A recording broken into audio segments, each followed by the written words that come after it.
노동과 노동의 미래라는 제목인데 사실은 제목을 노동의 미래라고 표현하기는 좀 싫었는데 어쩌다 보니 이렇게 이야기를 했네요. 첫 번째로는 많은 분들이 AI 기술을 바라보는 관점에 대해서 고민을 하시는 것 같아요. 그 부분에 대해서 얘기를 할 텐데 제가 얼마 전에 유튜브에 출연했습니다. 악플들을 좀 받았습니다. 무플일까봐 걱정했거든요, 사실. 네, 악플을 받아서 그 악플들을 좀 소개해드리려고 해요. 이거야말로 우리가 지금 기술에 대해서 일반적으로 가지고 있는 생각들인 것 같아서 좀 보여드리려고 합니다. 기술도 한계가 있다. 기술의 한계를 이야기하는 거에 대해서 앞으로 계속 발전해 갈 거고 그러면 인간을 대체할 건데 언제까지 그런 얘기만 할 거냐 뭐 이런 얘기들이 있어요. 그래서 기술은 항상 발전하는 거고 발전하면 문제들이 지금 어떤 부작용이나 문제들이 있더라도 문제가 해결될 것이다 라고 하는 시가 굉장히 일반적인 것 같습니다. 그리고 시대착오적이다 이런 얘기는 하도 많이 들어서 그런데 저는 시대를 어떻게 보고 있는지에 대해서 좀 특히 기술과 관련해서 시대를 이야기할 때는 기술이 그리는 번영의 미래 그 미래를 향해서 가야 되고 그 기술을 익히기 위해서 앞다퉈 경쟁해야 되는데 그런 부분에 대해서 짚지 않고 다른 시대를 이야기하는 거죠. 기술로 인해서 발생하는 불평등이라든지 이런 부분들에 대해서 그것도 지금 우리가 살고 있는 시대인데 왜 기술의 현재에 대해서는 이야기하지 않을까라고 하는 생각을 좀 해볼 수 있을 것 같습니다. 그리고 또 노동을 보호하면 안타깝게도 산업 경쟁에서 뒤처진다. 그러니까 우리가 노동권을 보호하기 위해서 혁신을 좀 자제하자라든지 좀 더디게 하자라는 얘기하는 게 노동자들도 사실은 굉장히 부담스럽잖아요. 그런 인식들을 좀 잘 보여주는 거 아닐까라는 생각을 했습니다. AI 개발도 안 해본 주제 뭘 나와서 떠드냐 이런 얘기 너무 크게 웃으신 거 아닙니까? 그리고 개발은 전문가들이 하고 이제 나머지 사람들은 그 외에 부차적인 문제, 사회 문제나 노동 문제에 대해서 얘기하는 게 적절한 역할 아니겠냐 이런 거. 그리고 이게 제일 억울했습니다. 그 문과인들이 AI 기술에 대한 이해력 수준이 의심된다. 저 이과 출신이거든요. 굉장히 억울했는데 그리고 세상에 50% 이상이 문과인들 아니겠습니까?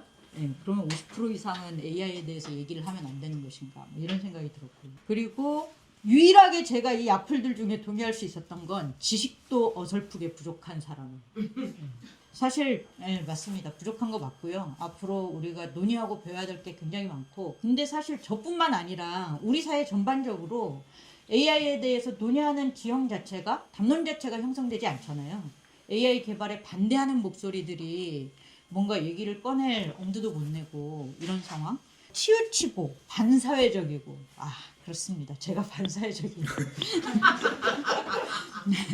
그리고 중립적이지 않은 그런 영상을 제작하냐 그러면 기술에 대해서는 중립적이라고 항상 얘기해야 되는 걸까 기술은 기술에 대해서는 여러 가지 당파성과 다양한 의견이 나오면 안 되는 걸까 뭐 이런 생각을 해봤어요. 그래서 여기에 기술에 대한 어떤 결정론과 기술 결정론과 기술 중립성에 대한 환상과 전문가주의와 그리고 기술을 도구로 잘 활용하면 되지 뭐 이런 얘기들과 기술에 대한 우리가 논의해야 될 문제들이 여기 다 있네 라는 생각이 들어서 악플들이 참 반갑더라고요. 그래서 앞으로 이런 얘기들을 좀 더 많이 해나가면 좋겠다라는 생각이 들어서 그 중에 이제 몇 가지만 얘기를 해보겠습니다. 가장 결정적으로 저는 기술 결정론이 너무 팽배해 있는 사회인 것 같아요. 기술은 사회구조나 문화와 상관없이 독립적으로 단선적으로 발전하고 사회나 사람은 거기에 수동적으로 적응해야 되는 존재로 그려지는 이런 모습들이 굉장히 팽배하고 이런 뭐 인쇄술, 증기기관, AI 이런 기술들이 거의 세계 역사를 이렇게 만들어 온 거의 조물주와 같은 이런 위상을 차지하죠. 최근 1, 2년에 있었던 논의 중에 서울시의회에서 서울신용보증재단 이사장한테 거기 하청 콜센터 노동자들이 정규직 전환 요구하고 있거든요. 근데 그 이사장이 여기에 대해서 질문을 받고 콜센터 상담사는 AI 도입으로 없어질 직종이니까 정규직 논의할 필요 없다 이렇게 답변을 했어요. 이런 게 또 이제 대표적인 결정론을 기반으로 해서 어떤 자기가 원하는 바를 관철하고 싶어 하는 이런 목소리들인 것 같습니다. 그리고 기술 중립성과 그 중립적인 기술이 모두를 번영케 할 것이다 라고 하는 환상도 굉장히 크죠. 그래서 기술 자체는 잘못이 없다. 어떤 기술은 도구주의적으로 도구로만 활용하면 되는 거다. 그래서 악용이나 오용되는 것을 막으면 되는 거지 기술 혁신 자체를 막을 수는 없다라고 하는 이야기들. 그리고 그 기술이 발전하는 과정에서 생기는 문제는 의도치 않은 부작용일 뿐이라고 생각하는 이런 경향들이 굉장히 많은 것 같습니다. 근데 그 의도치 않은 부작용 때문에 근데 문제는 핵폭탄이 떨어져서 이거는 기술 자체의 문제라기보다는 악용 오용의 문제인가? 그러면은 핵폭탄을 만들었는데 그걸 못 쓰게 하면 되는 건가? 그러니까 어떤 기술이 탄생했을 때 그 기술이 사회에 미치는 영향은 그 기술이 있을 때와 없을 때 평화를 지키는 방식과 긴장의 정도가 달라지잖아요. 네, 이런 부분들에 대해서는 왜 생각지 않을까? 뭐 그런 고민을 해봅니다. 그래서 심지어 그 경산호위에서 녹서를 작년에 발간을 했는데요. AI 녹서.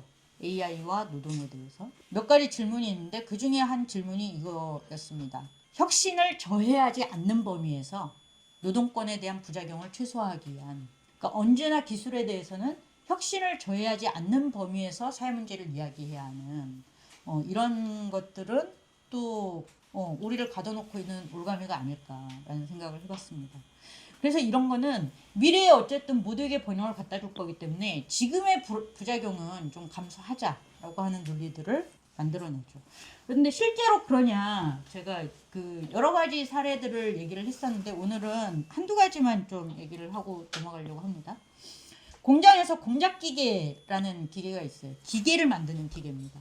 철을 자르고 뭐 그러면 수치를 재야 되겠죠.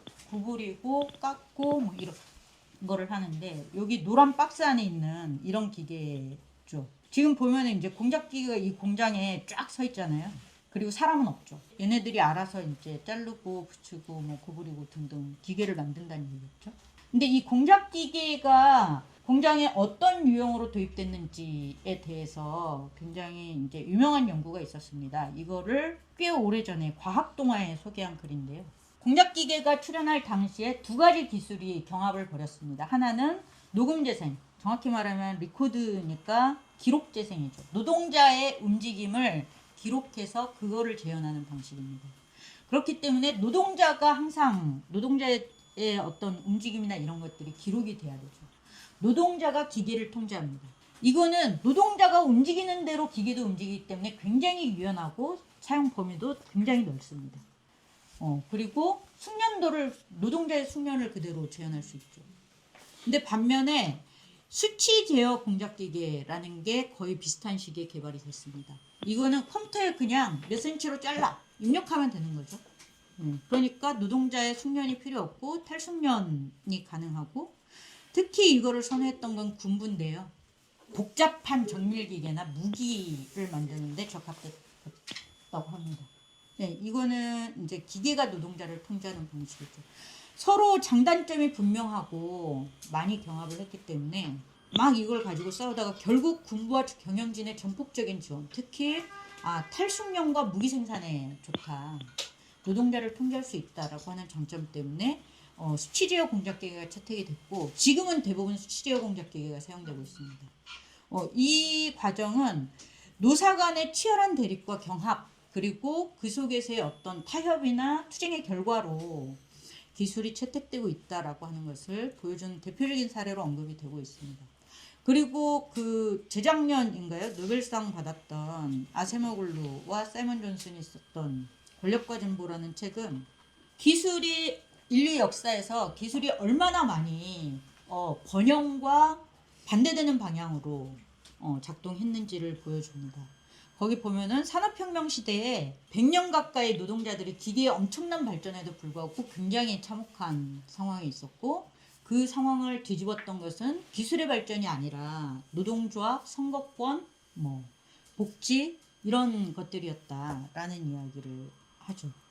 근데 기술이 기술 결정론이나 기술 중립성, 기술을 도구로 활용하면 된다 이런 논리는 또 한편으로는 굉장히 참 편리한 해결책이면서 책임을 회피하기 위한 강한 수단인 것 같습니다. 그러니까 기술이 어느 지점에 사용될 때 왜 불평등이 만들어지는 속도가 그렇게 빠를까를 보면 권력이 약한 지점에 그리고 그 약한 지점을 강화할 필요가 없을 때 그걸 회피하고 싶을 때 기술이 도입되는 경우가 많은 것 같습니다. 예를 들어서 불을 끄는 로봇을 도입할 수 있어요. 소방관의 안전을 위해서. 근데 소방관을 안전을 위해서 해야 할 다른 모든 것들이 그걸로 대체되는 경향이 있는 거죠. 인력 확충이라든지 체계적인 훈련과 휴식과 소방관들의 건강권과 좋은 장비와 이런 것들이 다 기술 하나로 그냥 퉁쳐지는 이런 모습들이 많습니다. 돌봄 로봇이 대표적인 그런 사례인 것 같아요. 그리고 또 하나는 이제 최근에야 이런 얘기들이 시작이 되는 것 같습니다. 아틀라스는 왜 덤블링을 했을까요? 공장에서 덤블링을 하진 않거든요. 그렇지 않습니까? 공장에서 필요한 거는 오히려 손가락을 쓰는 기술? 이런 것들이 많죠. 저는 개인적으로 나무를 다듬는 로봇이 나온다? 그러면 무조건 인정입니다. 네. 그리고 변기 청소를 하는 로봇이 나온다? 무조건 인정입니다. 근데 그런 거는 안 나올 것 같아요, 제 생각에. 사람이 잘할 수 있는 노동과 기계가 잘할 수 있는 노동은 엄청 다르죠. 그리고 기계가 사람이 할 수 있는 노동을 조금 더 많이, 지금보다 더 많이 모방할 수 있어서 생산 현장에 투입된다고 하더라도 모든 생산 현장에 그리고 모든 사회에 어떤 기술이 도입될 때는 기술만 딱 들어오는 것이 아니라 그것이 사회의 변화 혹은 작업장의 변화를 가져오고 그리고 그것이 도입되기 위해서 도입될 수 있는 조건을 만들기 위해서도 생산 설비나 시스템의 변화를 동반해야만 하는 이런 경우들이 많습니다. 그래서 지금 사실 뭐 일상생활도 그렇지만 작업장에서도 노동 과정에서도 기계 없이 인간만 할 수 있는 일이 거의 없죠. 그렇다고 인간 없이 기계만 할 수 있는 일도 사실상 별로 없어 보이긴 합니다. 그러면 이 어떤 관계를 맺어야 될까 여기에 대해서 좀 고민을 해야 될 것 같고요. 네, 러다이트나 아니면 사보타주나 아니면 1932년 브라질에서 시간으로 노동자를 통제하려고 했을 때 그 시계를 부쉈던 거나 굉장히 오랫동안 노동자들은 이런 기계에 굉장히 많이 대응하고 싸워왔습니다. 여기에 대해서 문명 파괴다, 혁신을 발목 잡는다, 기계 파괴다 이런 이야기들을 하는데 사실은 이렇게 노동자들이 이 기술에 대해서 적대적일 수밖에 없는 이유가 있죠. 우리가 진짜로 그러면은 왜 여전히 러다이트가 벌어졌을 때 단결금지법이 있었단 말이죠. 선거권도 없었고 그런 상황에서 벌어졌던 노동권이나 생존권의 위협 이게 기술 변화에 따른 그런 위협들이 왜 21세기에도 벌어지는가 여기에 대해서 먼저 질문을 해야 되지 않나 라는 생각이 들고요. 그런 일들이 벌어지고 노동자에 대해서 대립적인 방식으로 기계가 도입되는 이유에 대해서 당연히 자본주의적 생산체계에서 작업장에 도입되는 기술은 생산수단입니다. 자본인 거죠. 당연히 이윤을 목적으로 도입되고 그 이윤을 이루는 방식에는 노동자를 자르고 노동 강도를 높이고 분업을 새로운 방식으로 조직하고 다양한 방식들이 포함이 되죠. 거기에는 노동자를 좀 더 세련된 방식으로 통제하고 착취하기 위한 이런 기술들 그리고 그런 의도들이 담길 수밖에 없습니다. 기술은 결코 중립적이지 않죠. 중립적이면 미쳤다고 몇 년 동안 막 그렇게 많은 돈을 들여서 투자를 하겠습니다. 그런 기술이 경영권의 영역에 있고 노동자들이 거기에 대해서 통제하려고 하는 시도를 하지 않거나 못한다면 앞으로도 계속해서 적대적일 거라고 봅니다. 혹시 교섭을 해보신 경험이 있으신 분 계신가요? 회사랑 이제 교섭 자리 들어가면 교섭 의제를 먼저 쫙 이제 얘기를 하잖아요. 근데 회사가 거의 일관되게 그건 말도 꺼내지 마세요 라고 하는 이슈가 있어요.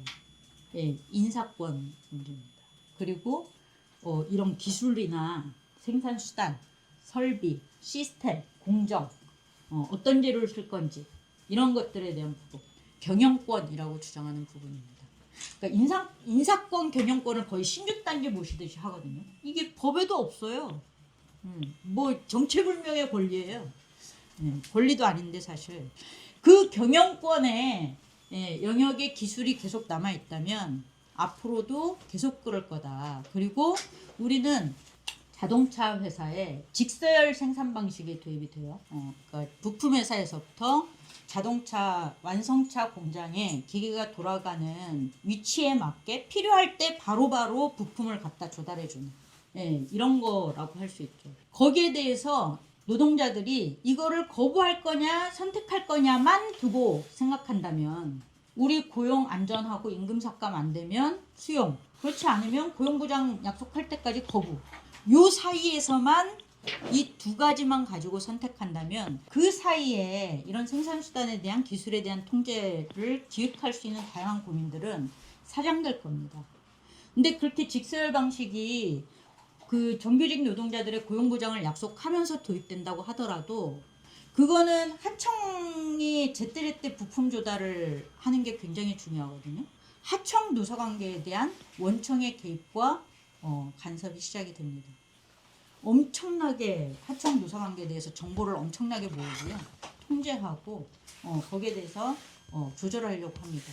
이게 예전에 금속노동조에서 한참 싸웠던 창조 컨설팅이라는 노무회사를 통한 지역별로 이렇게 쭉 저 밑에서부터 올라오면서 부품회사들 노사관계 노조무력화하고 다녔잖아요.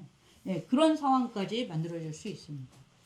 그래서 우리는 단순히 그냥 선택이 수용이냐 거부냐 아니면 사유하냐 사회하냐 요 사이에서 요 간극을 좁히고 기술과 생산수단에 대해서 통제를 좀 더 해나가는 이런 과정들에 대한 고민이 필요하겠다는 생각이 듭니다. 인공지능의 노동에 대해서 본격적으로 얘기하기 전에 인공지능을 만드는 노동도 좀 이야기를 했으면 좋겠다는 생각이 듭니다. 우리는 데이터와 알고리즘만 있으면 인공지능이 될 거라고 흔히들 생각하지만 가장 중요한 건 광물이죠. 광물 채굴을 하는 노동자들이 이 노동자들이요 여기 가서 얼굴이 왜 이러냐면 여기 들어가서 그 안에 있는 땅을 막 이렇게 헤집어 가지고 그 중에 뭐 1%나 될까 말까 한 주석을 채취하기 위해서 큰 파이프 같은 걸로 이렇게 흡입을 해서 그거를 이렇게 떠내고 뭐 이런 방식으로 일을 하고 죽거나 다치거나 이런 경우들이 너무 많죠.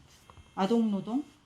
그래서 빅테크 기업들이 소송에 걸리고 중국 히토류, 내몽골의 히토류 광산 노동자들이 이렇게 어떤 보건안전 장치가 전혀 없이 일을 하고 반군과 무장 세력의 돈줄이 되기도 하고 그리고 그 과정에서 당연히 자원 채굴과 환경오염은 굉장히 심각합니다. 이 내몽골의 히토류 광산 폐기물이 인공호수를 이게 끝까지 안 보여가지고 그림이 그런데 엄청난 거대한 인공호수를 만들고 미국의 그 실리콘밸리 근처에 있는 실버파크라는 리튬 광산이 이렇게 거대하게 만들어지고 이게 채굴이 끝나면 버려질 겁니다. 실제로 그런 사례들이 굉장히 많고요. 데이터 센터의 전기 문제 그리고 데이터 센터의 이 열을 식히기 위한 물 사용 문제 이런 것도 굉장히 심각하죠. 그래서 굉장히 많은 특히 이제 미국에 굉장히 많은 데이터 센터가 들어오는 지역마다 물을 두고 마실 물을 두고 데이터 센터와 지역 주민들이 경합을 벌여야 하는 이런 상황들이 발생하죠. 그리고 데이터는 누가 어떻게 학습시키나 당연히 여러분들 요새는 데이터 라벨러, 데이터 입력 노동자들 많이 아시죠? 알바도 많이 하실 것 같아요. 저도 간혹 알바를 했었습니다. 근데 이런 일까지 벌어지네요. 엔트로픽이라는 그 클로드 개발사. 여기가 지금 창고예요. 창고에 있는 얘네들이 다 책입니다. 책을 한 200만 권을 사서 제본을 쫙 잘라내고 그거를 전부 다 스캔해가지고 AI 데이터 학습시킨 다음에 그 책은 전부 다 버린 이런 일이 얼마 전에 언론에 보도가 됐었죠. 이 저작권과 자원과 노동을 AI 학습을 위해서 이런 식으로 투입하는 그리고 나쁜 데이터를 깨끗하게 청소하기 위해서 데이터 디톡스를 위해서 저임금으로 노동자를 고용하는 그리고 소비자들도 동원이 되죠. 여기 I'm not 로봇. 이거 굉장히 자존심 상하지 않아요? 아니 왜 인간인데 인간인 걸 증명해야 돼 내가. 근데 여기서 보면 이제 신호등을 고르세요. 그러면 띡띡띡띡띡띡 이거 해야 되잖아요. 예, 잘 못하면 안 넘어가고. 예, 이거를 왜 시킵니까? 데이터 라벨링을 소비자들한테 시키는 거죠. 그래서 이런 앱테크 걸으면 왜 돈을 줍니까? 위치 정보를 주니까 돈을 주겠죠. 이런 식의 이제 소비자들도 데이터 학습에 동원이 되죠. 그러면 이렇게 만들어진 AI가 우리 작업장으로 왔을 때 어떤 일이 벌어지는지 가장 큰 고민이 일자리죠. 예, AI는 일자리를 줄이지 않습니다. AI가 줄이는 거는 일이죠, 일. 근데 사실 늘 그렇진 않아요. 오히려 비효율을 더 높여가지고 일이 더 많아지거나 아니면 AI를 통한 알고리즘 관리로 더 일이 많아지는 경우도 있습니다. 근데 이제 AI 개발하는 사람들이 하는 얘기예요, 이거는. AI는 일자리를 줄이지 않아요. 일을 줄입니다. 제가 어떤 IT 업계에 계신 분한테 들었는데 AI 블루라는 책을 쓰신 분인데 그 책에도 나오는 것 같아요, 그 얘기가. 어떤 IT 업체에서 이제 프로그래밍 해야 될 거를 날마다 AI가 업무 지시를 해준대요. 그래가지고 AI의 지시에 따라서 막 했는데 왜 이거는 12시간씩 해도 막 안 된대요, 다. 그래서 왜 그런가 봤더니 그 전에 그 회사 다니던 분들이 그렇게 열심히 일을 했던 거죠. 거기다가 이제 AI를 도입한 사용자의 희망사항이 담기는 거죠. AI로 불필요한 노동은 자동화하고 뭐 이러면 좀 더 많이 할 수 있지 않을까?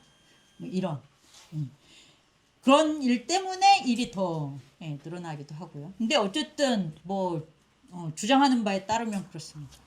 그런데 이 일을 줄이는 것이 다양한 방식으로 노동하는 방식을 바꿀 수 있잖아요. 노동 시간을 줄일 수 있고 노동 강도를 완화할 수 있고 인력 감축을 할 수 있고 노동 과정의 변화 아니면 새로운 산업이 만들어지면서 새로운 어떤 수익 창출 이렇게 할 수 있는데 어떤 경로를 선택할 것인가는 사실 어떤 AI를 개발할 거냐 그리고 AI가 도입되는 작업장의 노동 환경이 어떨 거냐 예를 들면 건강권, 쉴권리, 노동 강도에 대해서 누가 결정하는지 노사관계가 어떤지 이런 것들과 당연히 상호작용할 수밖에 없겠죠. 그것과 관련된 입법이나 정책이 어떻게 되는지도 영향을 끼칠 수밖에 없을 겁니다. 그래서 기술이 일방적으로 결정하는 게 아니라 이거는 기술과 다양한 정책과 그 사람들과 이런 존재들이 이런 행위자들이 같이 경합하고 투쟁하고 타협하는 그런 결과물이 될 겁니다. 그렇다면 예를 들면 이제 이런 신기술을 도입해서 경영 합리화를 할 수 있고 그러면은 조금 인력이 덜 필요해서 사람을 자를 때 이거를 긴박한 정예고가 이루어질 수 있는 긴박한 경영상의 필요로 볼 거냐. 이게 이제 법을 어떻게 정하느냐, 어떻게 해석하느냐에 따라서 또 AI 도입이 일자리에 미친 영향이 당연히 달라질 거 아니에요. 그리고 만약에 이렇게 될 수 있는 이게 1991년 대법원의 판결이었거든요. 그래서 이제 요 판례가 엄청나게 논란이 됐었습니다, 당시. 근데 지금은 거의 인정되지 않는 판례예요. 진짜 도산 직전까지 가지 않으면 정예고 함부로 할 수 없습니다, 지금은. 근데 어쨌든 이런 판례가 지금도 횡행한다면 저는 AI 도입이 훨씬 빨리 될 것 같기도 합니다. 여기저기서 막 AI 도입하면서 그걸 명분으로 해서 막 인력 감축을 하려고 할 수 있겠죠. 이런 식으로 단순히 그냥 AI 도입했으니까 일자리 줄어. 이거를 당연시해서는 안 된다. 그것과 상호작용하는 어떤 여러 가지 요건들, 사회적 맥락이 어떠냐에 따라서 봐야 된다라는 말씀을 드리고 싶은 거고요.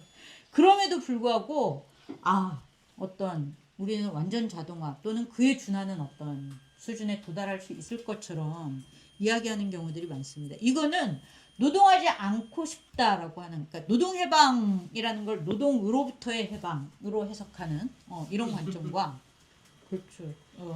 때로는 그럴 수 있습니다. 그리고 또 하나는 이제 정신과 육체, 지능과 노동을 분리하는 어떤 이원론적 사고에 기초한 것 같아요. 근데 저는 이제 이거를 물을 수밖에 없는 거죠. 지능을 따로 떼놓고 노동하는 게 가능하냐? 지능만 따로 떼서 구현하는 게 가능하냐? 혹은 어떤 지능은 AI에 맡기고 거기에 따라서 아무 생각 없이 일만 하는 이런 게 가능하냐? 여러 가지를 물을 수 있을 것 같아요. 근데 노동에 대해서 뭐 가장 권위 있는 정의를 칼막스가 한 것 같으니까 인용을 해보자면 노동은 어떤 의식적인 생산활동, 가치를 창출하는 의식적인 생산활동이고 노동자의 머릿속에 이미 있던 거를 실현하는 그런 과정이라면 머릿속에 있던 거를 딴 데 두고 뭔가를 실현할 수는 없겠죠. 그리고 또 제가 최근에 본 논문에 이런 얘기가 나오더라고요. 제스처럴 난리지라고 하는 표현인데, 그러니까 몸의 움직임을 통해서 체득되고 수행되고 전수되는 말이나 글로 취한되지 않는 지식들이 있죠.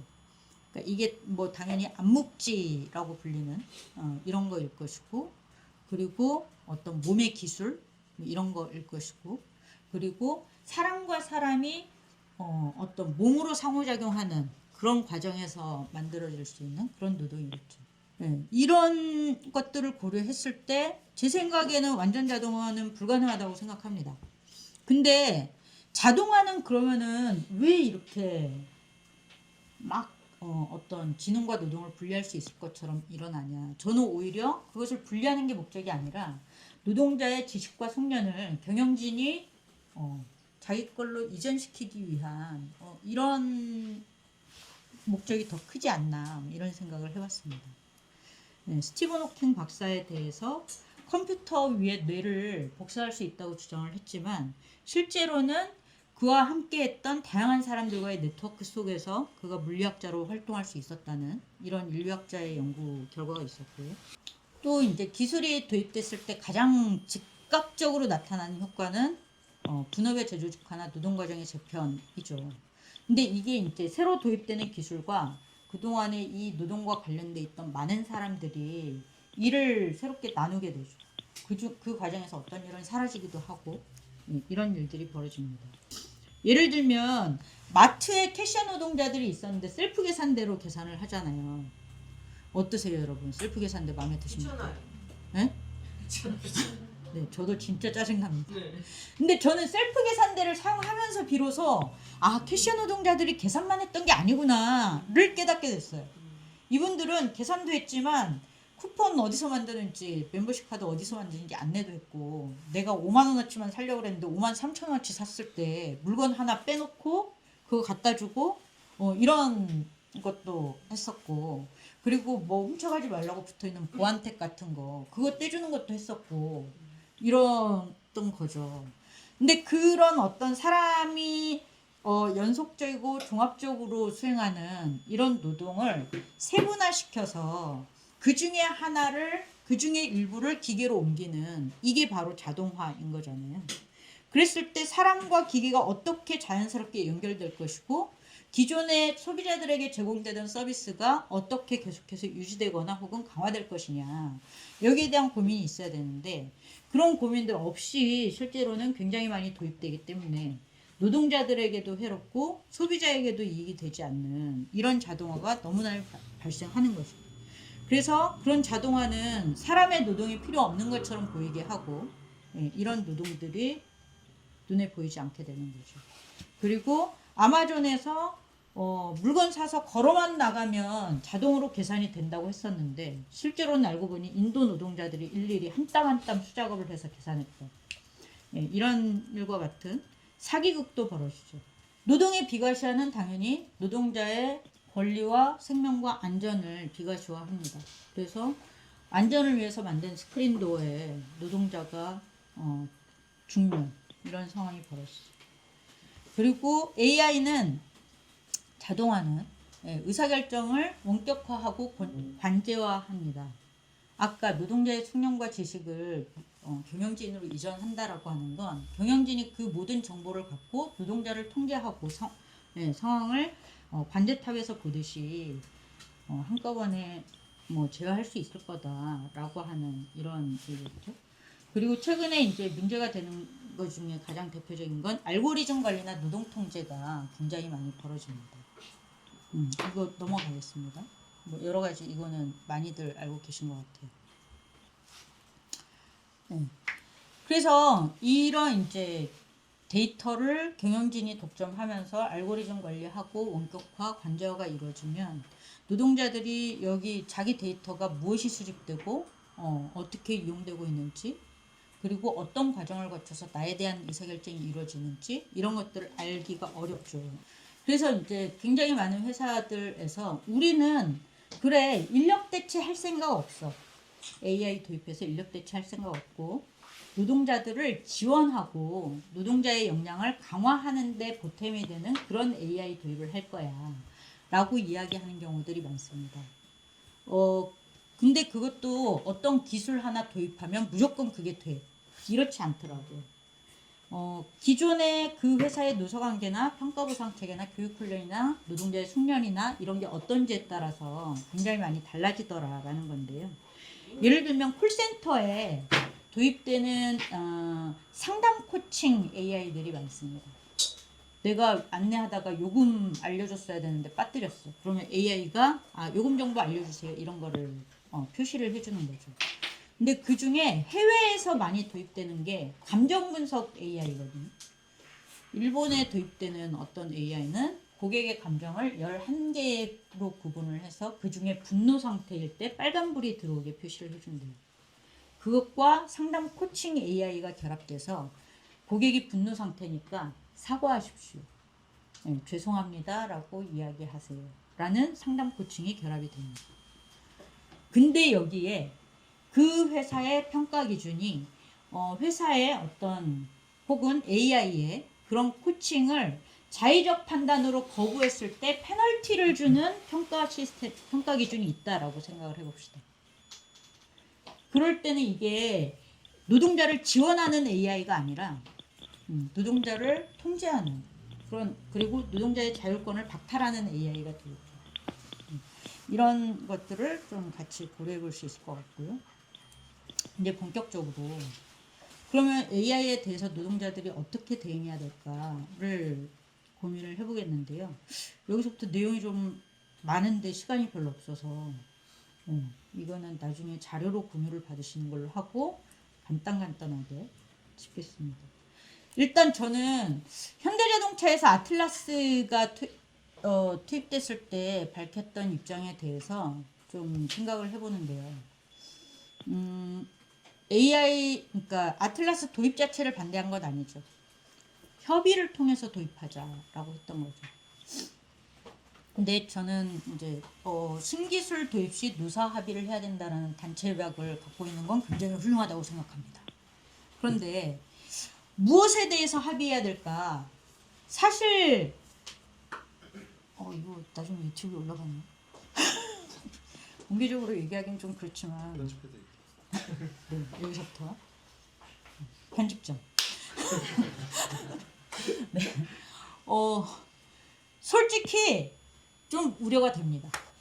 제가 슬라이드 맨 뒤에도 넣어놓긴 했습니다만 여기서 같이 얘기를 하자면 그동안에 이제 굉장히 많은 자동차나 금속이나 여러 회사에서 노동조합들이 기술에 대해서 대응해왔던 방식이 그러니까 기술 자체에 대한 어떤 고민이나 그것이 우리의 노동 과정이나 노동자들 간의 관계를 혹은 기술에 대한 노동자의 지위를 어떻게 만들 거냐 여기에 대한 고민들이 그렇게 진지하게 이루어지진 않았습니다.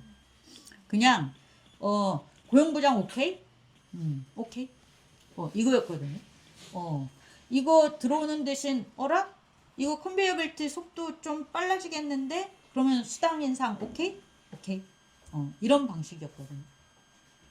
그러니까 기술에 대해서 노동자가 같이 결정하고 통제하고 그 기술이 좀 더 좋은 노동에 도움이 되는 방향으로 진지하게 고민하고 협상하고 이랬다기보다는 그 기술을 도입해서 노동 조건이 악화되고 노동자가 좀 더 통제되고 노동자가 좀 더 감시를 받는 대신 거기에 대한 보상을 해줘. 이게 사실은 그동안 노동운동에서 대응해왔던 주된 방식인 것 같아요. 그래서 무엇에 대해서 합의해야 한다고 주장할까라고 했을 때 지금은 이제 AI와 로봇이 이야기되는 시점이기 때문에 사뭇 다른 태도로 좀 더 진지하게 고민하고 있는 것 같긴 합니다. 하지만 과거에 그 대응해왔던 그런 방식으로 대응을 하는 것은 좀 문제가 있지 않을까라는 생각을 해봤고요. 그럼 이제 아까 그 직설 생산 방식 도입됐을 때 그것이 부품 회사의 노사관계까지 어떻게 영향을 미치는지를 이야기를 했었는데 그런 것만큼 개별 사업장만의 문제도 아니고 이게 당연히 개별 사업장만 다른데 다 AI 도입하는데 우리만 안 해. 이럴 수는 없잖아요.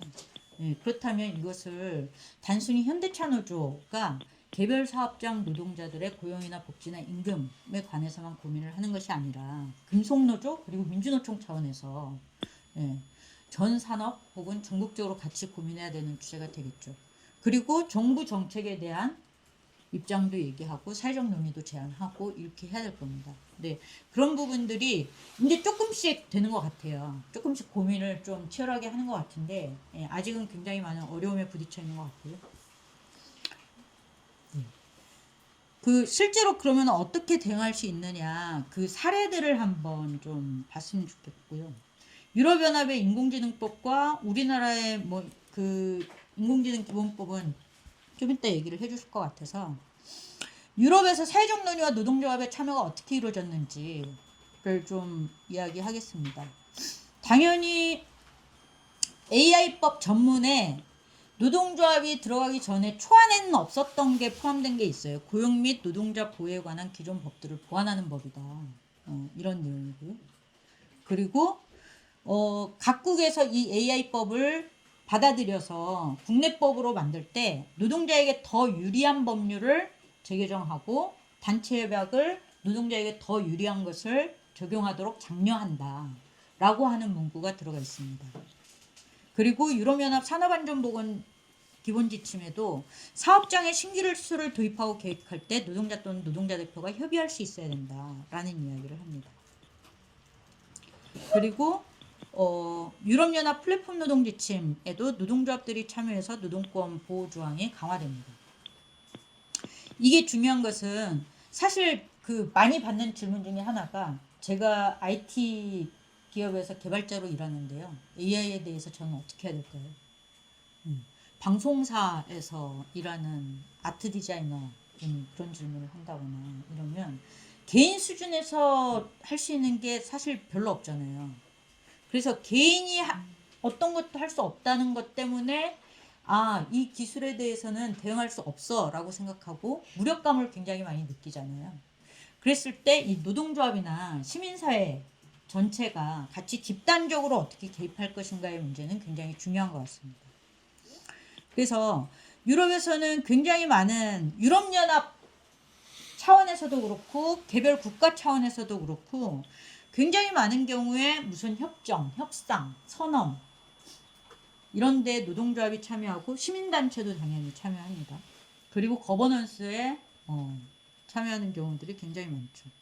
영국계 인상적인 입법이 있는데 의사결정에 대해서 사용자가 노동자에게 설명할 수 있어야 된다. 이건 입법이라기보다는 판례인데요.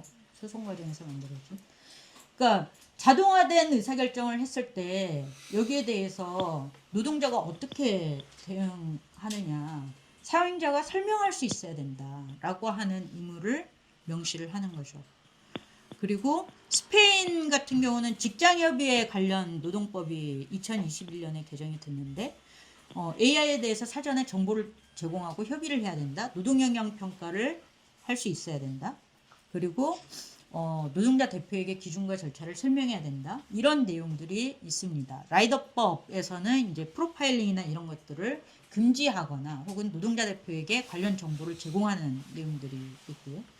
독일의 그 작업장위원회 현대화법이라고 불리는 이제 말하자면 기존에 있던 기업헌장법이라는 거의 개정이 2021년에 이루어졌는데 이거 저는 굉장히 마음에 들었습니다. 우리가 AI에 대해서 아무리 이제 전문가주의를 배격하고 누구나 다 논의할 수 있고 개입할 수 있어야 된다라고 얘기하지만 사실 잘 모르잖아요. 예.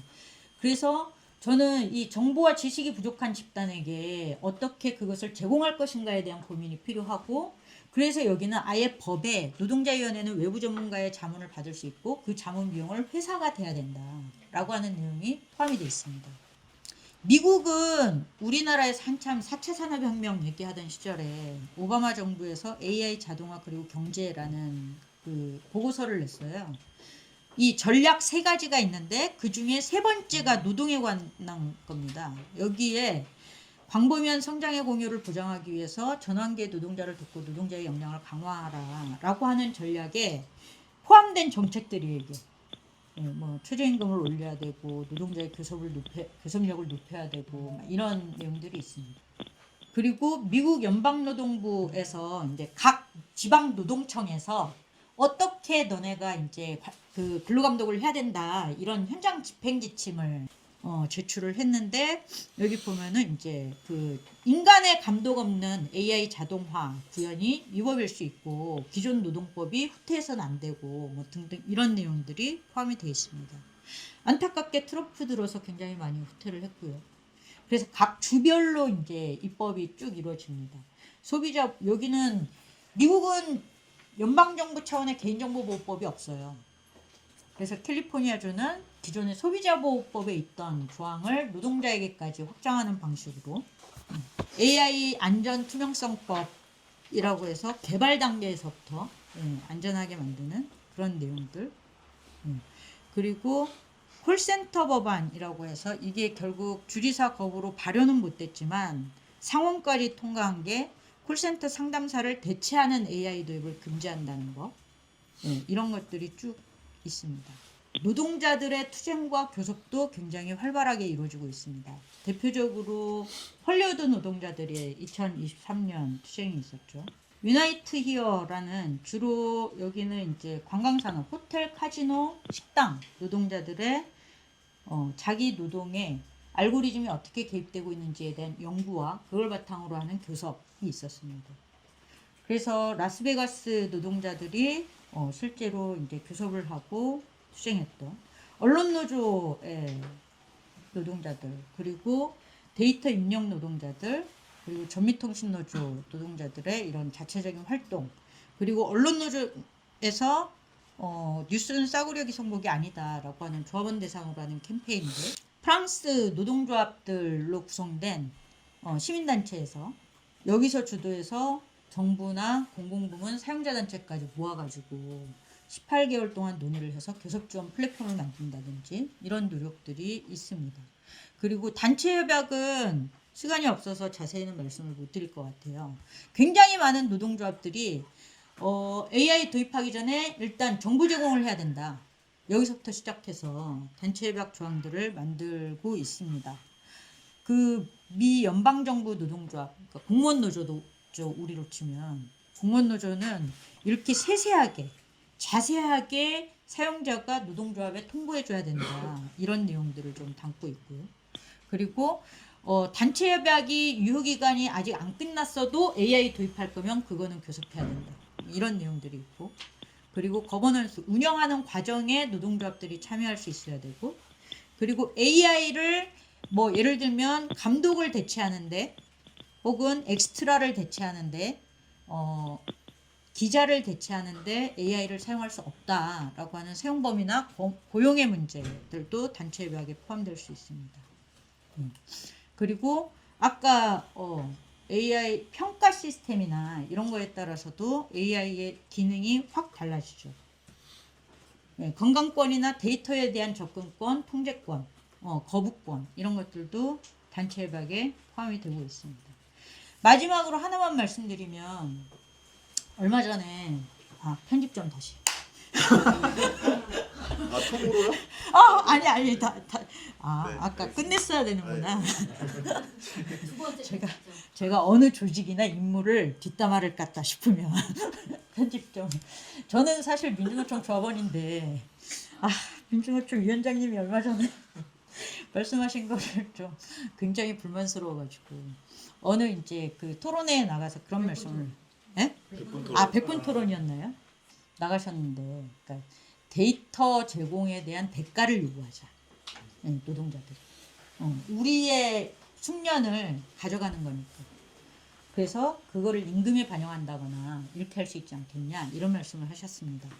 예, 아, 저야 뭐 임금으로 준다면 반가울 것 같기도 한데, 근데 저는 그거야말로 아까 말씀드렸던 정말 임금과 고용 중심으로 그리고 사업장단이 우리 조합원한테 뭘 갖다 줄까라는 어떤 경제적 실리적인 관심을 중심으로 AI에 대응하는 대표적인 사례라고 생각하거든요.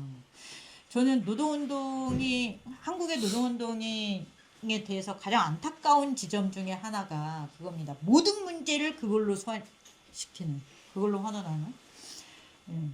집값이 주거권이 문제가 돼도 우리 조합원들 집 살 수 있게 임금 인상.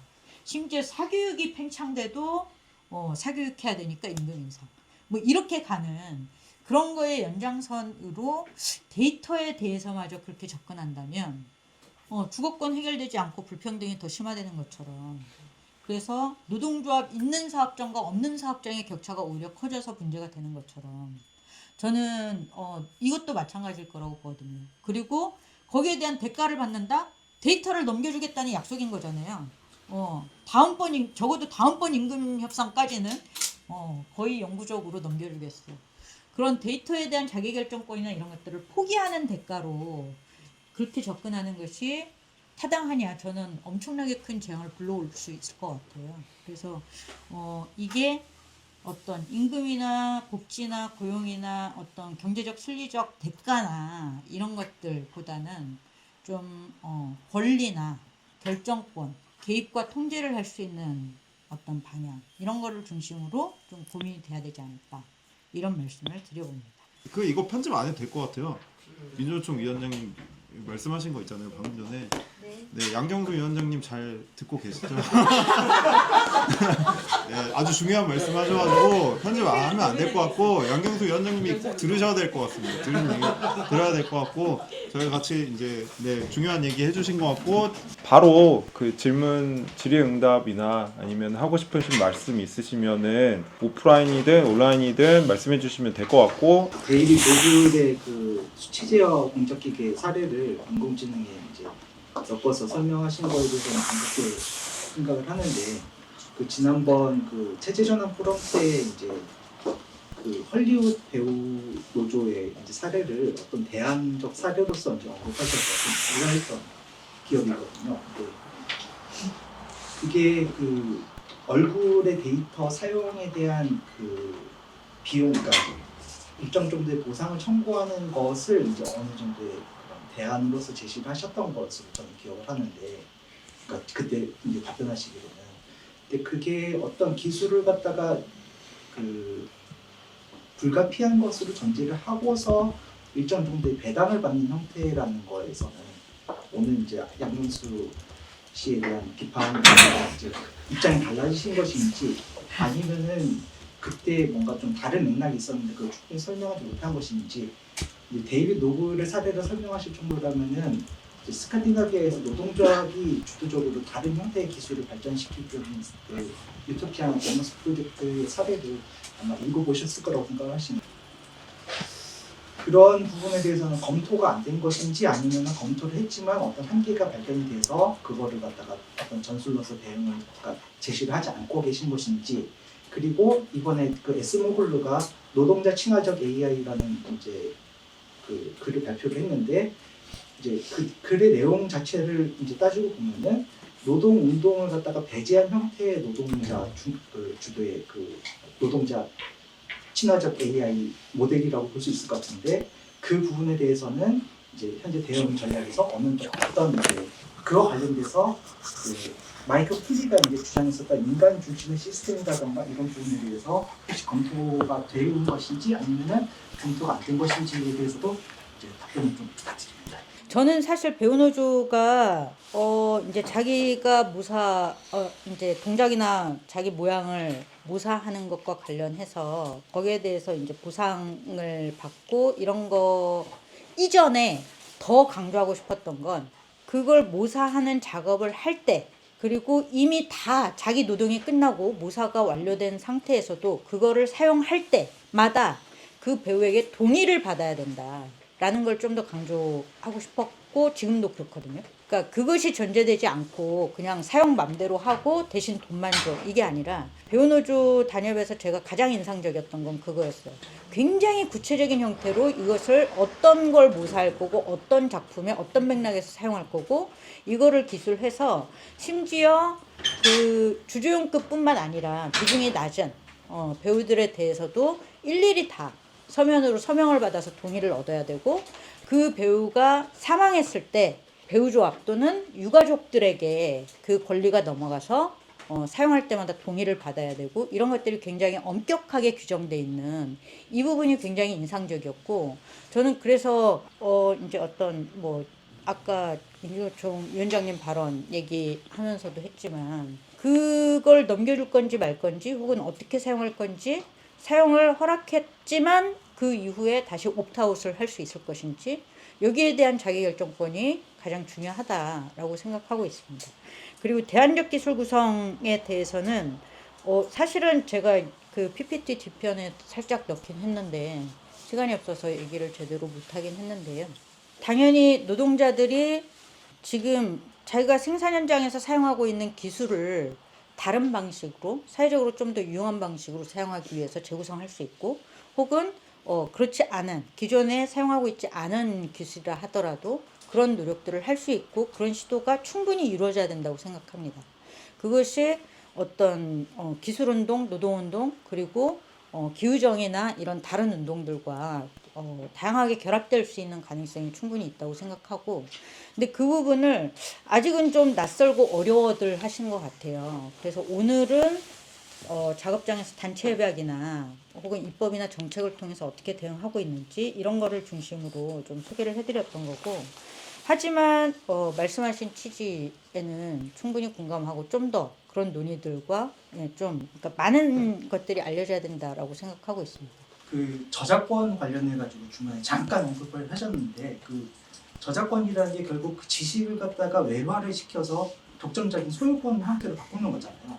그래서 결국 판매될 수 있는 형태이기 때문에 저작권이라는 것을 인정하는 순간 그 노동자들의 암묵지라는 거는 명목지로 이제 포섭이 될 수 있는 부분들에 한해서 이제 명목지로 판매가 되고 어떤 포섭이 될 수 있는 부분이라고 생각을 하거든요. 근데 암묵지라는 것이 결국에는 최종적으로 명목지에 대항할 수 있는 노동 계급의 어떤 대립항이라고 본다면은 저작권 자체를 인정하는 것은 그 노동자들의 대항의 여지를 갖다가 없애버리고 그 기업의 그 자본에 그 종속될 수 있는 계기를 마련하게 되는 것인데 저작권을 AI 기업들이 침범하고 있다는 것을 비판하게 된다면은 그 노동 계급이 이제 그 대항할 수 있는 최후의 보루가 사라지는 것이 아닌가 저는 이렇게 생각을 하고 있는데 저작권에 대해서 어떤 방침을 가지고 네, 그러니까 되게 같이 논의해야 되는 굉장히 논쟁이 되는 주제 중에 하나이고 저는 근데 그게 시장에 상품이 돼서 팔려 있는 상황에서의 어떤 작품의 저작권과 작업장에서 노동자들이 일하는 그런 이제 노동 과정에 대해서 그거를 저작권 내지는 뭐 어떤 지대 형태의 노동자의 재산 이렇게 볼 것인가의 문제는 또 다르지 않을까라는 생각을 하는데 그거는 사실 저도 잘은 모르겠습니다. 좀 더 뭐 고민과 연구와 논의가 필요할 것 같습니다.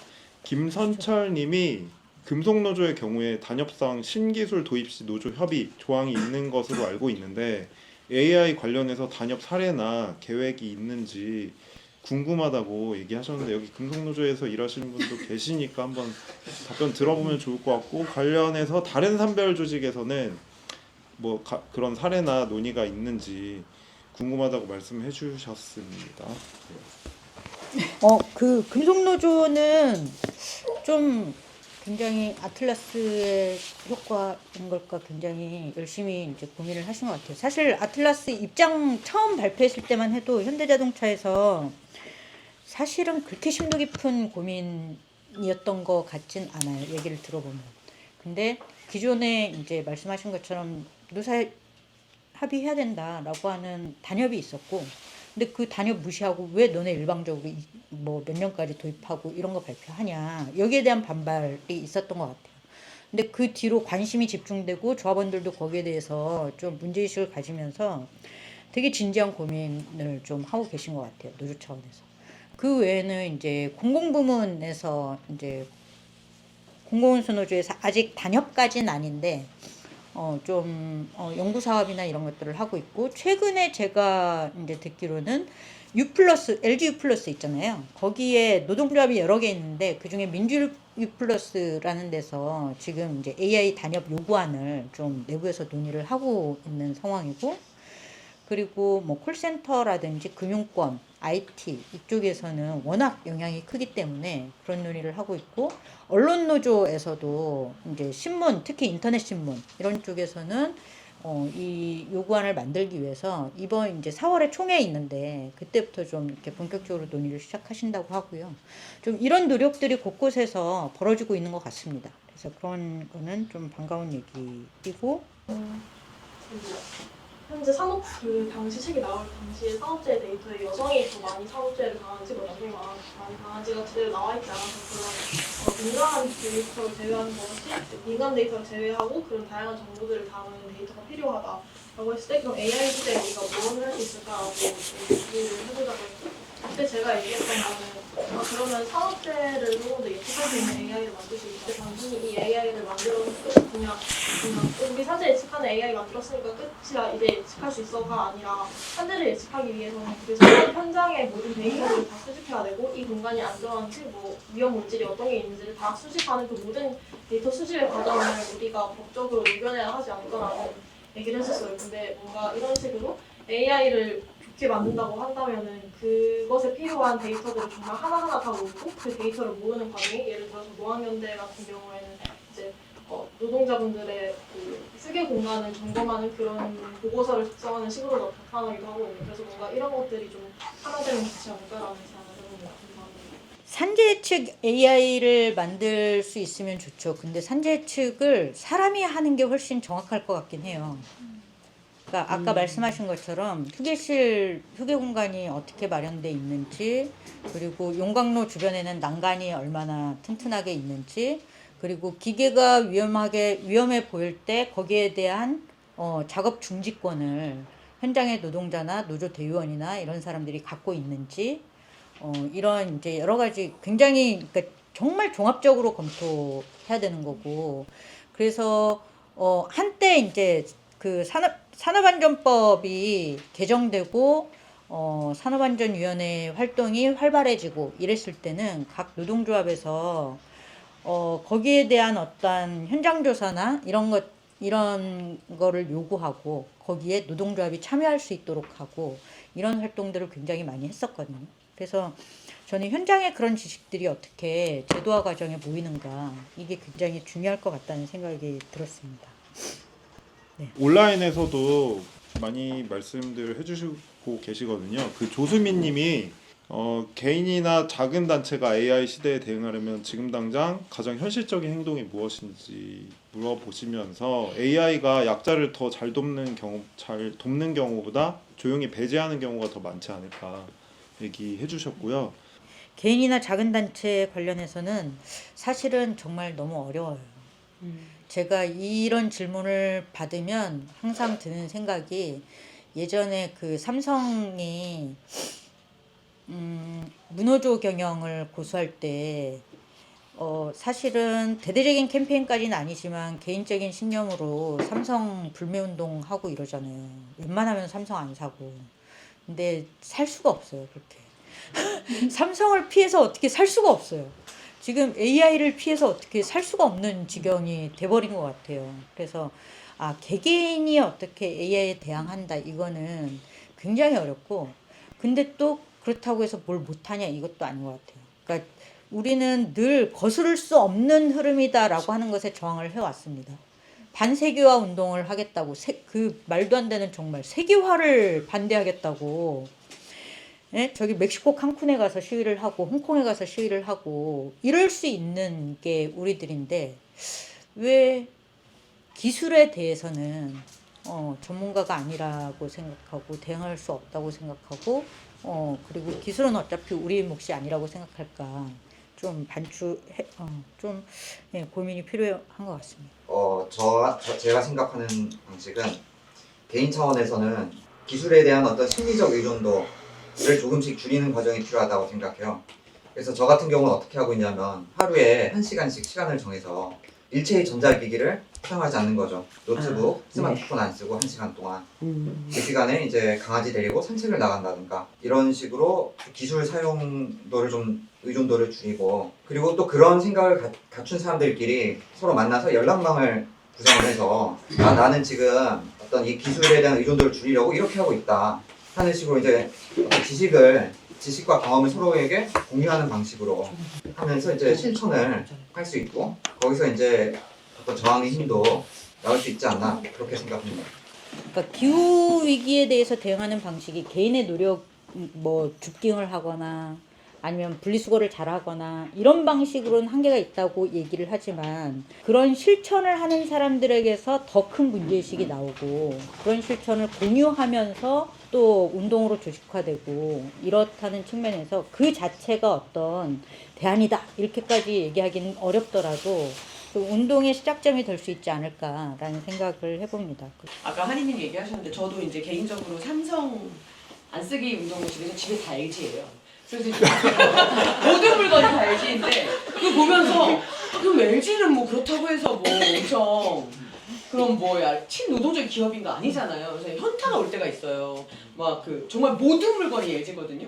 그래서 삼성을 벗어나면 LG를 살 수밖에 없는 이런 조건에서 개인적 실천이란 무엇인가? 1시간 동안 전자기기를 안 쓴다는 건 무엇을 의미하는가? 그런 고민이 되게 많이 들어서 그래서 저는 이제 아까 여강 쌤이 나이스 투쟁 이제 정교조 한 투쟁 나이스 투쟁이 실제로는 꽤 성과가 있었다는 거를 사실 잘 몰랐어서 너무 좋았고 위로가 많이 됐어요. 그러니까 저는 그때 이제 정교조가 사실 나이스라고 안 부르라고 네이즈로 불렀어요. 에이즈랑 연결해가지고 근데 그건 이제 또 에이즈에 대한 편견을 강화하니까 되게 안타까운 일이었지만 어쨌든 이제 그 투쟁을 저도 연대하면서 같이 했었는데 굉장히 성과 없이 졌나 이런 고민을 하고 있었는데 최동욱 검사랑 이렇게 얘기해 주셔가지고 그래도 생각보다 성과가 있었구나 집단적 투쟁이. 그래서 저는 언제 디정넷이나 이런 데서 실제로 이 집단적 투쟁이 우리에게 꽤 우리의 정보 인권을 보호한 결과를 가져왔다 이런 거를 좀 한번 정리해 주시면 좋지 않을까 이런 생각이 들었고요. 힘이 많이 되었다는 얘기 드리고 싶고 사실 더 많은 사람들에게 좀 함께 이런 정보가 공유되고 집단적 투쟁을 건설하기 위한 노력이 필요하다고 생각하고 이제 사실 플랫폼씨도 그래서 외국의 데이터 센터 반대 투쟁 관련된 기사를 좀 실긴 했거든요. 근데 이제 오늘도 소개를 해주셨는데 지금 이제 한국은 이제 뭔가 반도체 클러스터도 용인에만 크게 짓지 말고 우리 집 앞에 지어주세요 이런 이제 투쟁이 벌어질 정도로 첨단 기술 관련해가지고 사회운동이 무엇을 해야 할 것인가에 대해서 조금 더 많은 논의와 합의가 필요할 것 같아요. 근데 저는 이제 2월달에 어쨌든 그런 연대체가 구성이 됐잖아요. 그래서 그 연대체가 조금 부족하더라도 시작한 것이 좀 큰 첫발이라고 생각하고 거기서 좀 더 많은 얘기들이 되고 이런 귀한 정보들이 좀 더 많이 공유되면서 우리가 할 일을 찾아볼 수 있다는 생각이 들어서 좀 좌절하지 않고 같이 대안을 찾아봤으면 좋겠다는 말씀 드리고 싶습니다. AI를 떠나서 저는 이제 기술 발달이 우리 사회에 어떤 영향을 미쳤는가라고 했을 때 남는 한 가지 인상은 빈곤의 경로의 시작점이 되었던 것도 있다라고 생각을 하거든요. 흔히들 이제 거리노숙을 한다라고 하면 이제 경제 위기 때를 많이 이제 이야기를 하는데 실제 만나서 얘기들을 해보면 인쇄술이 들어왔을 때, 뭐 이제 의복 산업이 이제 대량 공장식으로 운영됐을 때 이럴 때에 이제 노숙을 시작하셨다라고 말씀하시는 분들이 많이 있어요. 그래서 앞으로 이 AI가 그럼 또 거기에 어떻게 연결이 될지 이런 것들은 잘 모르겠지만 고민으로 남는 지점이고 어쨌든 강의에서도 말씀해 주셨듯이 이 기술이 들어오는 것이 이제 자본의 생산수단으로서 이윤을 창출하는 것 그리고 또 한편으로는 편리함을 소비할 수 있는 사람들에게 그렇게 좀 확 들어오잖아요.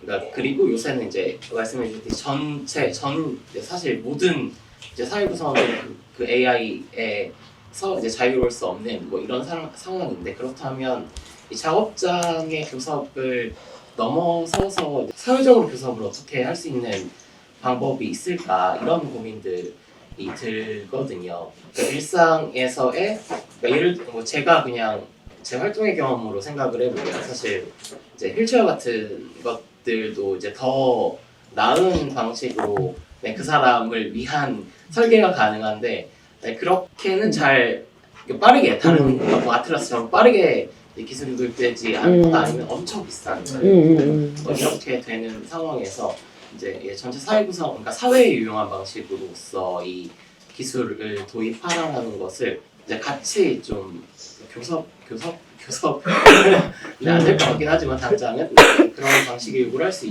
있는 건 없을까 이런 고민이 좀 들어서 질문이자 고민을 네. 저쪽에 주시고 질문이기도 하지만 주장이기도 하신 것 같아요. 그러니까 이윤을 위한 기술 발전은 엄청 빠르지만 필요를 위한 기술 발전은 그렇지 않을 때 우리가 이제 그걸 위한 어떤 집단적 투쟁은 어떤 게 있을 수 있을까? 그리고 실제 필요한데 그런 이야기 해주신 것 같고, 네. 보통 이제 기술이 도입되면서 대규모 실업이 발생하고 그것이 사회안전망의 부재 속에서 빈곤으로 다시 이제 가는 이런 문제들인데, 기후 문제와 마찬가지로 정의로운 전환을 얘기할 수밖에 없을 것 같아요. 물론 무조건 AI 도입하고 그래서 사회안전망으로 해결되고 뭐 좀 수평적 이식을 지원하고 뭐 다른 산업을 창출하면서 뒤처지지 않고 이동할 수 있도록 하고 이것만이 대안은 아니라고 보거든요. 그러니까 그 기술이 사회에 꼭 필요한 기술이냐, 정말 지구 자원과 탄소 배출과 기타 등등 이런 것까지 고려해서 정말 꼭 필요한 감당할 만한 그런 기술이냐를 따지면서 좀 사회적 논의를 통해서 개발하고 이런 것도 필요하지만, 기술이 개발됐을 때 혹은 우리가 요구해서 어떤 기술을 개발하자 혹은 어떤 산업은 안 된다, 탄소 다배출 산업은 안 된다라든지, 그래서 산업구조 조정이 필요할 때 그것을 사회가 떠받칠 수 있는, 빈곤으로 떨어지지 않을 수 있는 그런 정의로운 전환에 대한 고민, 이거는 굉장히 중요한 것 같아요. 그래서 그런 부분들하고 또 이제 말씀하신 것처럼 비장애인 관점으로 장애인 기구를, 보조기구를 개발하고, 비장애인 관점으로 장애인 의료는 장애인으로서 건강하게 사는 게 아니라 장애를 극복의 대상으로 삼고 재활 중심의 의료가 발전한다거나, 이런 사실은 이제 우리나라뿐만 아니라 전 세계적으로 과학기술에 대한 그런 편향들, 이런 것들이 사회의 다른 영역에 적용되는 것과 비슷한 그런 한계들이 있는 것 같아요. 그래서 그런 의미에서 저는 이제 과학기술 운동이나 이런 영역들이 좀 다양한 운동들과 결합해서 만들어져야 될 것 같고, 최근에는 이제 장애학과 과학기술학, 여성학과 과학기술학, 이런 좀 교차 지점을 만들기 위해서 운동도 그렇고 학문도 그렇고 좀 그런 노력들을 하고 있는 것 같아요. 그래서 그게 좀 더 앞으로 계속 확장이 됐으면 좋겠다는 생각이 듭니다. 김원이라고 하고요. 제가 얼마 전에 되게 재밌는 기사하고 개인 블로그 같은 거 오늘 봤는데 뭔 내용이냐면은, 제가 99년생 20대 후반인데 기업들에서 제 또래 사람들을 새로 이렇게 신입사원을 잘 안 뽑으려 한다는 그 이유가 뭐냐면은, 이제 보통은 이제 20대 신입사원 뽑아가면 보통 이제 큰일 맡기는 게 아니라 짜잘한 실무 맡기면서 이렇게 훈련시키고 그렇게 하잖아요. 근데 이제 점점 짜잘한 실무들을 이제 AI가 맡을 수가 있으니까 이거를 그냥 프롬프트 넣어놓고 엔터 딱 치면은 그냥 빠르면 몇 초 안에 길어도 몇 분 안에 하니까 이게 신입 직원들을 뽑아서 그 사람들 안 시키려고 하는 이런 식의 기사를 봤는데, 저는 뭐 마주쓴 한평형처럼 그게 또 약간 뻥이고 핑이 아닌가, 약간 그냥 원래부터 사람 안 뽑으려고 했는데 안 뽑으려고 하고 직원들을 새로 뽑아서 훈련시키기 귀찮은데 막 기사로 막 AI 막 취업 위험들 보고 기회는 이때다 하고 이렇게 다 그냥 AI로 한다고 이렇게 한 게 되는가 싶은데, 그러니까 이제 AI가 더 많이 쓰일수록 이런 식으로 일종의 예전에 그런 뭐 해고자라든지 이런 거하고는 다른 어떤 그런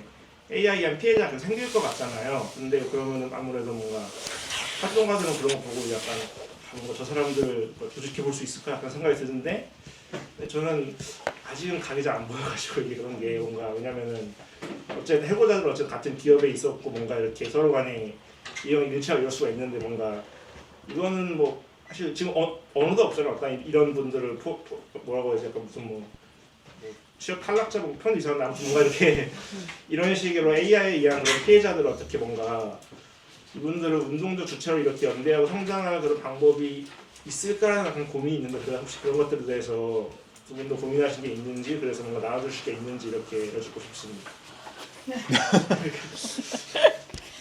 근데 이거는 같이 고민을 해야 되지 않을까요? 사실 그러니까 운동을 기획하고 조직화하고 이런 영역은 어떤 몇 사람이 하기는 어려운 것 같아요. 그리고 제가 IMF 세대거든요. 그러니까 대학을 다니고 거의 졸업할 때쯤 이제 IMF가 터지고 제 친구들과 후배들은 정말 많은 영향을 받았는데 그래서 그때부터 학생운동도 그렇고 노동운동도 그렇고 실업자를 어떻게 조직할까 막 이런 고민을 굉장히 많이 했는데 안 돼요. 아직까지 안 돼요. 그게. 그러니까 정말 개인으로 존재하는 이런 어떤 주체들을 어떻게 조직할 것인가 이거는 정말 어떻게 생각하세요? 너무 어렵지 않아요? 그래서 이게 그러니까 정말 그 한 사람 한 사람을 만날 수 있는 접점을 찾을 수 있고 그럴 수 있으면 굉장히 좋은데 그게 어려워서 다양한 공간을 열고 거기서 어떻게든 한 사람이라도 더 만나려고 하고 언론이나 이런 것들을 통해서 좀 이제 공간을 열어내는 이런 분위기를 조성하고 행정에도 요구해서 뭔가 이제 좀 지원 사업이든 아니면 상담 사업이든 어떤 이런 것들을 하고 이렇게 굉장히 많이 노력을 하잖아요.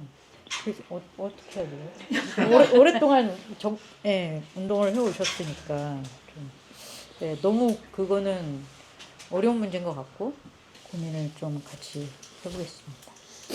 그러니까 그게 어느 정도는 제 생각에는 공포 담론으로 작용하는 측면 지금 현재에서 봤을 때는 그게 굉장히 큰 것 같고 실제로 얼마나 뭐 일자리 수 자체가 줄어든지 이런 거는 입증된 바가 없고 오히려 이제 다른 부분에서 좀 늘어나기도 하고 그걸 대체해서 그런 흐름을 대체해서 그래서 일자리 감소라기보다는 일자리 이동이다 혹은 그런 과정에서 이제 노동의 질이 어쨌든 노동권이 추락하는 측면 이런 부분에 대해서 좀 주목해야 된다 이런 이야기들이 저는 좀 이제 그런 점에서 관심이 가고 그래서 지금 오늘 해주신 얘기가 그런 점에서 중요한 것 같고 답정너 같지만 결국에는 단결과 조직화가 근데 이게 아무리 생각해도 사실은 업종이나 분야에 따라서는 이 방금 말씀하신 문제가 실제로 굉장히 많이 나타나고 심각한 부분들도 있어요. 특히 IT 업계나 이런 쪽은 너무 심각하고. 근데 그게 그 분야에 기술이 막 들어오고 그것 때문에 이제 해고가 되고 이렇게 볼 수도 있지만 저는 그 분야 노동자들의 권리가 그만큼 취약하고 덜 조직화되어 있는 것도 있다고 생각하거든요. 흔히 맛집고바라고 하는 작은 봉제 공장, 뭐 인쇄소, 뭐 이런 주얼리 공장 이런 데 관심이 좀 있었는데 도심 제조업이요. 정말 고숙련을 필요로 해요. 수제 노동자들 구두 만들 때 정말 저는 감도 안 와요. 얼마나 어느 정도 하면 그 정도 실력이 되는지 감도 안 와요. 근데 그 서울시나 중기부에서 거기 근데 노동 조건이 너무 열악하니까 인력이 부족하거든요, 항상. 숙련이 사장될까봐 그걸 AI에 학습시켜가지고 어떻게 보존할까, 막 이런 고민들을 해요. 근데 저는 그거 안 될 거라고 봐요, 지금 상태로는. 왜냐면 기술도 기술인데 그분들이 너무 노동권이 취약해요. 그래서 사용자 입장에서 그분들을 대체할 기술에 투자할 유인이 없어요. 그래서 그분들은 열악한 상태에서 계속 근근히 먹고 살게 되나 막 이런 생각도 하게 되고 근데 지금 상태는 답은 아니고 그래서 되게 고민이 되는데 근데 IT 업계에서 일하시는 분들은 상대적으로 손쉽게 기술 투자 비용을 적게 들이고도 AI를 막 도입해서 쓸 수 있는데 인건비는 그래도 좀 되고 물론 많이 낮아졌지만 근데 조직화는 안 돼 있고 이런 상황이어서 좀 많이 어려운 것 같습니다. 데이빗 노블 사례를 갖다가 언급을 하셨지만은 이제 비효율적인 기술이지만 노동자들에 대한 통제를 강화하기 위해서 정부가 국가기관이나 군대가 이제 총자본의 입장에서 그 기술을 도입을 강제한 사례잖아요. 수치 제어 공작기기가 원래는 비효율적인 기술이었지만 메인스트림이 되는 과정에서는 기업들이 저항했었고 미 공군이 그거를 갖다가 도입을 갖다가 주도했던 거예요. 근데 지금 국가전략위원회를 설치를 하고 모든 분야에서의 AI 도입을 강제를 하다시피 하는 현재 이재명 정부의 그런 정책상으로는 그러니까 저는 그 데이빗 노블이 연구했었던 CNC 도입 사례랑 너무 비슷한 사례이기 때문에 이건 기업들이 도입을 하지 않더라도 국가 차원에서 총자본의 입장에서 도입을 할 수 있는 그 요인이 있다고 생각을 해서 그러니까 단순히 그 노동력이 저렴하다고 그게 도입이 안 될 것 같지는 않습니다. 네, 그럴 수도 있죠. 그 상은님이요 온라인에서 의견을 주셨는데 질문은 아니고 의견을 주셨는데 그 AI는 일자리를 줄이지 않는다, AI는 일을 줄인다라고 말씀을 해주시고 있는데 이 문장이 맞는 얘기인지 또 말씀하고자 하는 바를 잘 담는 말인지 의문이 있습니다. 일자리 문제를 이야기할 때 언론은 자꾸 일자리의 수를 이야기하는데 실제 자본주의 하에 기술 발전이 일자리의 수 자체를 줄인 적은 별로 없었고 새로운 일자리를 만들어냈던 것이 관찰되기 때문에 중요한 것은 일자리의 수가 아니다. 그래서 이 부분을 강조하고 계신다고 봅니다. 그래서 중요한 것은 노동의 성격의 재편이죠. 그런데 단순히 AI는 일을 줄인다라고 하면은 노동의 성격 자체를 변화시킨다는 지점을 지적하기에 어려운 것 같다라고 말씀하시면서 기본적으로 기술은 일을 줄이는데 자본주의 하에서 일자리의 수를 줄이는 방식으로 나타나니까 잘 협상해서 일자리를 유지하자고 이해하기 쉬울 것 같습니다. 그래서 첫 번째 질문처럼 정말 노동자들의 일자리 관련 타협으로 충분하냐, 북유럽의 노동의 인간화 시도가 다시 주목되어야 하는 것이 아니냐는 질문이 계속 나오는 것 같습니다. 지적 노동과 육체 노동을 분리하면서 구상과 실행을 분리하면서 노동자의 통제권이 빼앗긴 데 대해 노동자에게 구상의 권한을 둘 수 있도록 하는 실현이 있었던 것이니까요. 그래서 브레이버만의 논의, 노동자의 소외를 극복하려 했던 스웨덴 볼보의 실험 같은 것들을 다시 공부하고 돌아봐야 할 때라고 생각합니다. 라고 이게 어려운 의견을 얘기해 주신 것 같습니다.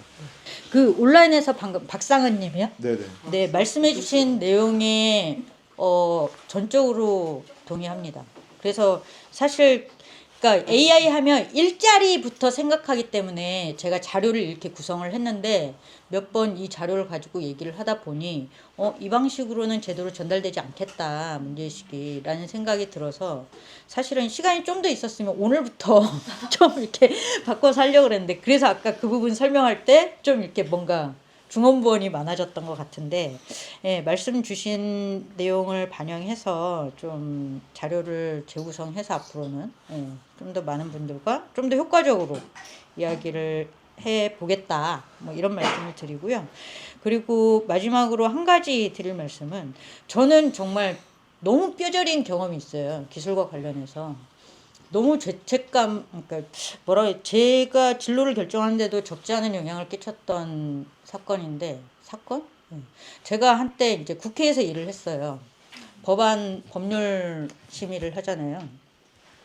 근데 그 중에 제가 정의당의 국회의원실에 있었는데, 정의당은 의원들이 모든 그 상임위를 다 포괄을 할 수가 없어서 모든 상임위에서 통과시킨 법을 다 꼼꼼히 검토하기가 어렵거든요. 그래서 본회의에 상정된 법안 중에 무슨 내용인지도 모르고 통과시킨 찬성해버린 법이 있어요. 뭐냐면 산업기술보호법이라는 건데 이거를 법이 통과된 다음에 한 일주일쯤 있다가 반올림해서 항의 전화를 받고서야 알았어요.